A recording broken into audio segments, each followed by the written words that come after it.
este judío helenista de la diáspora, y aquí viene la cosa, porque escribía en griego, sabía griego y pensaba en términos de griego, por eso expliqué al principio lo que expliqué antes. Saulo de Tarso va a Damasco, saben la historia, se cae del... No, no hay caballo, por eso cae, no sabemos de qué se cae. La cuestión es que llega a Damasco y dice Jesús es el Mesías de Israel. Nadie sabe bien, en la teología y en el Nuevo Testamento aparece porque en realidad tuvo un éxtasis, una visión.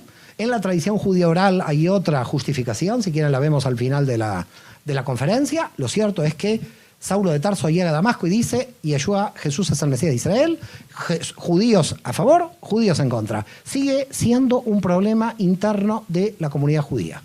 Y Saulo de Tarso se va a su ciudad natal, a Tarso. ¿Dónde queda Tarso? Tarso queda aquí, quedaba aquí, donde todavía existe, pero un poco las ruinas.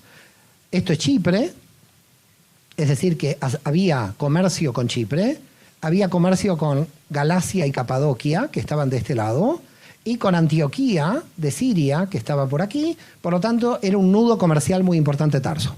Y es ciudadano romano, dice. Lo cual, para un judío, ya es algo muy importante, porque tenía cierta jerarquía Saulo de Tarso, al que después vamos a llamar San Pablo.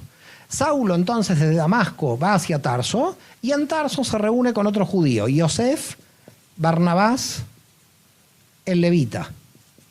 Ustedes lo conocen como San Bernabé. Yosef, Barnabás el levita, se junta con Saulo de Tarso y dicen, vamos a explicar a todo el mundo que Yeshua es el Mesías de Israel. A todo el mundo judío, claro. Y entonces, Yosef Barnabás el levita, como era un judío de Chipre, y dice las crónicas que en Chipre había más de 100.000 judíos. Es decir, que había una gran cantidad, casi había muchísima cantidad de comunidades judías en Chipre. Dijeron, vamos a ir aquí, y esto está en Hechos de los Apóstoles, en el Nuevo Testamento, el primer viaje de San Pablo. Ahora, imaginemos lo siguiente. Pablo va sinagoga por sinagoga, dice, Yeshua es el Mesías de Israel. Si un rabino que lo invita a Pablo a entrar a la sinagoga pensaba que él estaba creando una nueva religión, ¿lo invitaba a entrar a la sinagoga? Entonces, ¿por qué entraba tan tranquilo? Porque el rabino que le invitaba estaba creyendo que estaba haciendo propaganda a un grupo interno dentro del judaísmo. Porque si no, ningún rabino hubiera traído. Y todo Hechos de los Apóstoles son viajes de Pablo sinagoga por sinagoga. Quiere decir que Pablo tampoco era consciente de estar formando una nueva religión, ni los rabinos los que estaban invitando a Pablo dentro de las sinagogas eran conscientes de estar formando una nueva religión. Creían que estaban apoyando un grupo interno dentro de la comunidad judía. Es como si la comunidad judía hoy dijera que venga la gente de Chabad Lubavitch a hablar. Entonces nadie piensa que están formando una nueva religión, sino que es un grupo interno dentro del mundo judío. ¿Se entiende lo que estoy diciendo? Si nosotros ahora nos concentramos 2 o 3 minutos, o 5 minutos, voy a pedir un poco más, sobre lo que Pablo vio, ¿ok? Sobre lo que Pablo vio en las sinagogas, vamos a entender la primer quiebre para un poco el nacimiento del cristianismo. Pero todavía no hay cristianismo. ¿Qué es lo que vio Pablo en las sinagogas? Las sinagogas de la diáspora no estaban solamente llenas de judíos, sino que los rabinos de aquella época eran muy liberales e invitaban a un montón de los judíos a las sinagogas. Quiere decir que en las sinagogas, en las primeras filas, estaban los que habían fundado la comunidad judía.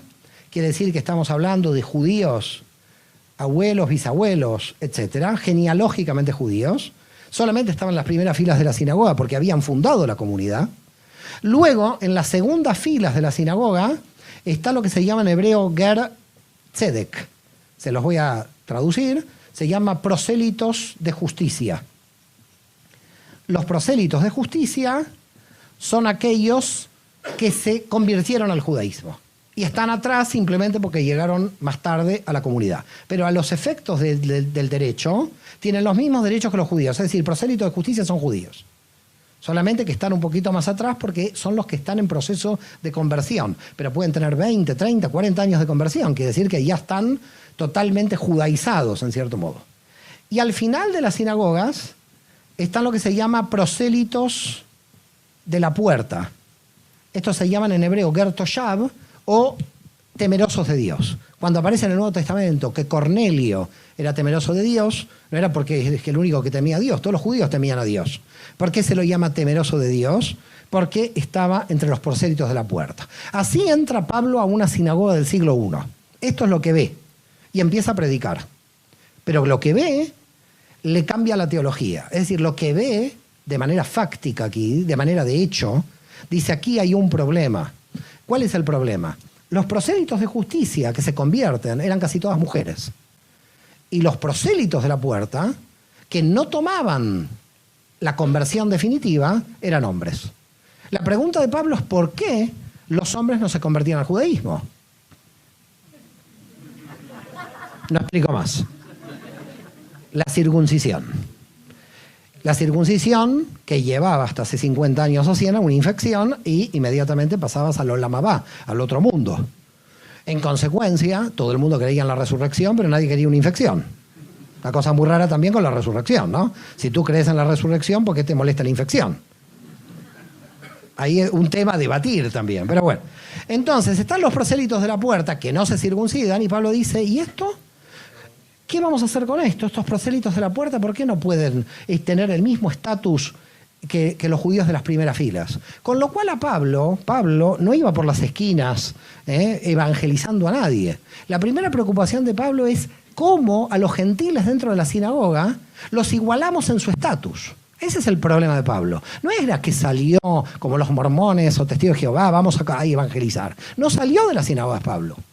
Pablo estaba dentro de la sinagoga con gentiles ahí que tenían como una categoría inferior a los judíos porque no se habían circuncidado. Y dijo, yo tengo que ponerlos en el mismo nivel y tengo que buscar una interpretación en la Torá que permita que ellos se sientan en igualdad de condiciones de los judíos circuncidados. Y empieza a estudiar, el fariseo. Fariseo, alumno de Gamaliel, con lo cual, tipo Harvard, alumno de Gamaliel es que estudió hasta los 20 y pico de años. En el siglo I, quiere decir que estaba bien financiado para estudiar hasta los 20 y pico de años en el siglo I. Alumno de Gamaliel en Jerusalén, nieto de Hillel, es decir, que el tipo sabe, tiene una hermenéutica, una teología. A ese grupito de pescadores que cree que Jesús resucitó, se le metió un tipo de muy alto nivel intelectual. Y Pablo empieza a buscar en la teología judía cómo puede fundamentar que estos gentiles sin circuncisión puedan ser Israel también. Y llega a un punto clave y dice, Abraham, ¿antes de la circuncisión creyó en Dios o después de la circuncisión? Y dice, antes de la circuncisión, Abraham creyó en Dios. Por lo tanto, la alianza, ¿fue la circuncisión? No, la alianza fue la fe de Abraham. Y en consecuencia, la circuncisión es el sello de la alianza. Porque la alianza es la fe. Y le dijo entonces a los gentiles de aquí, ustedes son coherederos de la promesa de Abraham porque están circuncidados en el corazón, porque ustedes tienen la fe de Abraham antes de la circuncisión, por lo tanto todos son Israel. La gente lo abrazaba a Pablo, no tenían que pasar por aquí. Yo también lo hubiera abrazado. A mí porque me cogieron de bebé, pero yo también lo hubiera abrazado a Pablo, toda la gente le abrazaba. Todos son Israel. Ahora imaginen la siguiente situación. Imaginen ahora que va un embajador americano a México y empieza a dar pasaportes americanos. Y dicen, son todos americanos. ¿Cómo se sienten los americanos? Onda dura, digamos. ¿Están contentos de esto o no? ¿Están contentos? Entonces ahora imaginen Pablo diciendo todos son Israel. ¿Quién reacciona? Los judíos de las primeras filas de la sinagoga. Que dicen, a ver, mientras debatimos Mesías sí, Mesías no, acá no hay ningún problema, porque esto queda dentro del marco judío. Pero ahora este tipo viene y dice que son todos Israel. Aquí están toda gente que hace 2 días estaba en una orgía. Entonces, ¿cómo está entrando aquí tan rápido? Papeles para todos son Israel, dice Pablo. Papeles para todos. ¿Cómo son todos Israel? Los apóstoles de Jerusalén se agarraban del sombrero. No había sombrero en esa época. Todavía no había aparecido los Ashkenazim con el sombrero. Pero se agarraban la cabeza los apóstoles. Decían, esto Jesús no lo dijo. Venga Pablo a Jerusalén a ver qué está haciendo. Porque Yeshua de Nazaret jamás dijo toda esta historia. Es Pablo en su interpretación. Por eso hay que pensar algo. En las cartas de Pablo, Pablo nunca dice, lo dijo Jesús. Siempre lo dice Pablo. Si usted analiza las cartas de Pablo, busque en alguna carta y me la trae a mí y les doy el WhatsApp, si encuentran dijo Jesús algo, jamás cita a Jesús Pablo. Pablo es Pablo y alumno de Gamaliel. Por lo tanto, lo que cita él es palabra de Dios directa, sin pasar por Jesús. Por lo tanto, ¿qué pasó aquí? Lo llaman a Jerusalén y se reúne lo que se llama el Concilio de Jerusalén del 50. Concilio de Jerusalén del año 50. ¿Qué es este concilio? El primer concilio de la Iglesia, es decir, de la Keilah. Son todos judíos los de este concilio. El primer concilio de la historia de la Iglesia son todos judíos. Y en ese concilio de la historia de la Iglesia, todos judíos, que creen por supuesto en Jesús, el debate es, ¿dejamos entrar a los no judíos o no? Ese es el debate. Gente me llama, miren. Hay un debate y decimos, ¿qué hacemos con los gentiles? ¿Qué hacemos con los de sin circuncisión? Pablo lo tenía claro, por la fe ya son Israel. Él seguía repartiendo papeles por ahí. Pero los de Jerusalén no. Los de Jerusalén dice esto hay que ponerle orden. ¿Qué papeles? No hay papeles para todos. Con lo cual empieza el debate. Aparece un grupo que dice todos hay que circuncidarlos. Son los judaizantes. ¿Quiénes son los judaizantes? Judíos que creen que Jesús es el Mesías, porque todos los de este concilio, todos que creen que Jesús es el Mesías, pero los judaizantes son los judíos que creen que Jesús es el Mesías y que quieren obligar a todos los gentiles a la circuncisión. Y viene Saulo de Tarso y dice, no, los gentiles no tienen que pasar por la circuncisión porque Abraham creyó en Dios antes de la circuncisión. Venía otra vez con Abraham, Saulo de Tarso, que ya lo había encontrado. Por lo tanto, Saulo de Tarso decía no. Y ahí empezó el debate, nadie llegaba a ninguna cosa. ¿Qué hacemos con los gentiles? Entonces, recuerden también algo, que Pablo venía con esta idea de que los gentiles entren en las comunidades y venía la ofrenda de los gentiles a Jerusalén. Entonces Pablo decía, no quieren que entren los gentiles, no hay problema. Me lo llevo todo. Había todo un problema ahí, ¿eh? No quiero sospechar, pero había un componente económico aquí de financiación del grupo, probablemente también. Y entonces había Saulo de Tarso, los judaizantes. Y aparece el hombre que va a definir el concilio de Jerusalén, un abogado. Siempre hay un abogado en la historia. No sé por qué, aparece un abogado. Y apareció el abogado. Este abogado se llama Jacob